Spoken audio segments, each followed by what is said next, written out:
Part 3, Modern Evangelicalism and Sex. I believe it is difficult to be a sexual being in church. To be asexual would be the ideal. You wouldn't have to deal with the sermons on sexual immorality or marriage and all the other issues that go along with them. What a relief it would be. I tend to think that church is for those that are over 85 years old and widowed, or that maybe they are the happiest in church. I have been in the evangelical church for almost 30 years now, and sex is still a difficult topic for most. Men and pornography use is still a very shameful topic. Women and pornography use is absolutely thought of as beyond shameful. Is there something we could do better or different? These are observations that I've had over the years that I wish to share in hopes of becoming a better minister to those hurting and listening to teach us. These are observations that I've had over the years that I wish to share in hopes of becoming a better minister to those hurting and to those listening to us teach. What if we could do better to help them see God in a better light too? What is right sex to the church? Have you ever been asked what is good sex to you? Or it could be worded differently to ask, what do you think proper sex is? But I think the first way of saying it actually gets to my meaning. Sex is not something that is spoken of much in a detailed way, especially from the pulpit. And I'm not saying it should be.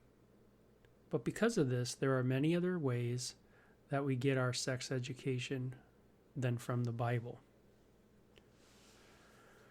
There is a time and place for these kind of discussions, but many seldom ever happen within a church environment.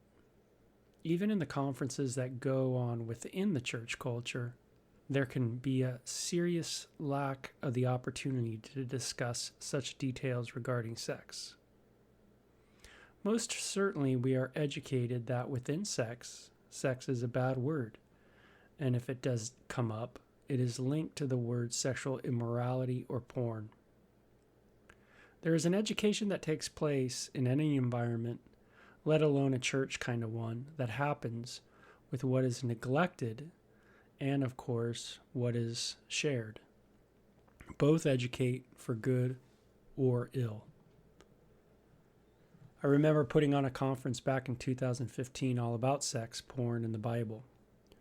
During one of the question and answer sessions, we had some intense questions regarding anal sex.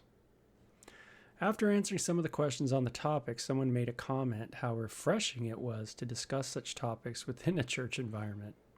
When a pastor is going to share a scripture regarding sex or sexuality, there is always something said regarding the passage to prep the people for what they are about to read. Like, hold on people, here we go. Something like that. It's statements like these which educates us that something is weird about sex. Like sex is alien to us humans. When the minister is uncertain about how to talk about sex, then the congregation will be as well. But don't let this issue mess with you. The pastor might be scared of this topic, but you do not have to be. He might not know this, but the entire Bible is littered with the topic. Do something for your family. Find out what sex should look like. The Bible, if used, will be enough for you to get a good balance of the details regarding it. Read it with a goal. It is sad to allow a pastor's lack of ability to teach on a subject to affect your family. You must take action and the initiative to learn about this normal part of life. If you don't, you will, like many in the evangelical world, educate through what is not said. And if you stay silent on such an issue, it will be filled by what is available in our world. That is a fact. There is a crazy fear as a minister of discussing such issues in a public setting or even a retreat kind of setting. When you discuss your sexual behavior, there is an understanding of what kind of person you and your spouse are.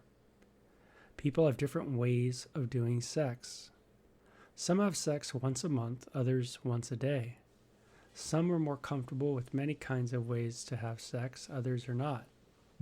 Still, others find it weird to have sex longer than 10 minutes, and some find having sex for only 10 minutes a cruel injustice to passion.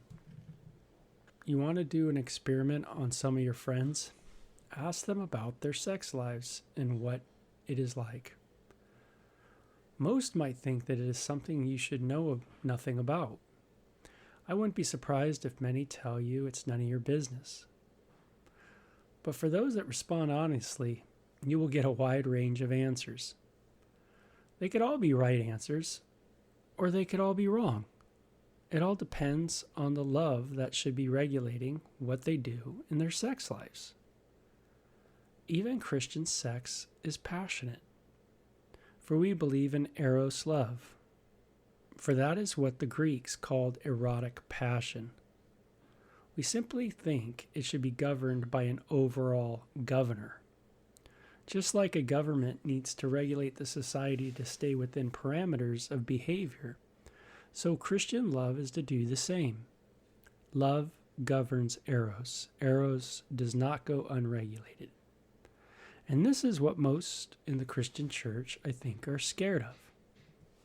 Is there a fear within today's church leadership to discuss these issues with another?